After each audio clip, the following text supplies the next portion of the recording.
আসসালামু আলাইকুম প্রিয় রামগঞ্জবাসী, আপনারা খেয়াল করেছেন একটি দল থেকে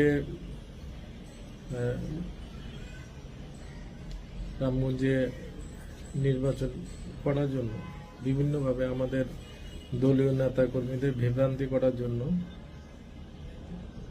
বিভিন্ন অপপ্রচার করছে। তিনি বলছেন যে উপর মহল থেকে ওনাকে নমিনেশন দিয়েছে, এলাকায় ব্যাপকভাবে ঝাঁপাইয়ে পড়ে সাঁতার কাটার জন্য।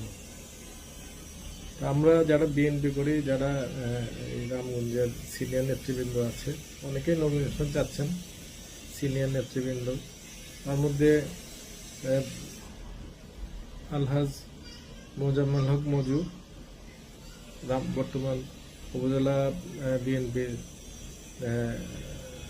সভাপতি, জনাব ইয়াসিন আলী, কেন্দ্রীয় স্বেচ্ছাসেবকের সিনিয়র সভাপতি, জনাব ইমাম হোসেন, সাবেক যুবদলের সহসভাপতি,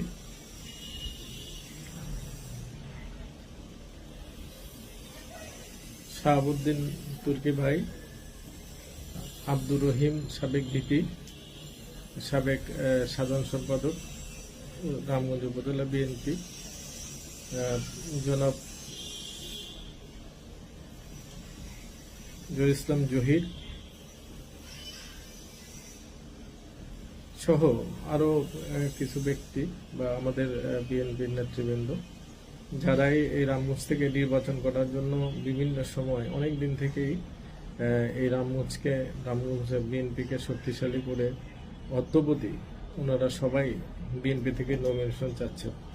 তা আমরাও চাই, আমি ব্যক্তিগতভাবে আমিও এই রামগঞ্জ থেকে দীর্ঘ 30 বছর যাবত চেষ্টা করতেছি নমিনেশন জন্য।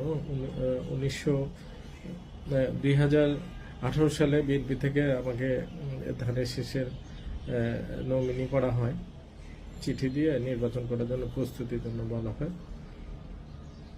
এবং আমি বিগত আন্দোলন সংগ্রামে 18 বছর যাবৎ ধরে বিভিন্ন সময় স্থানীয় নেতৃবৃন্দ, উপজেলা নেতৃবৃন্দ, ছাত্রদল, যুবদল, মহিলা দল, অঙ্গ সংগঠনের নেতৃবৃন্দের সাথে কাজ করে আসছি, অদ্যবধি কাজ করছি। আমরা চাই এই রামগঞ্জে বিএনপি সংগঠিত থাকুক।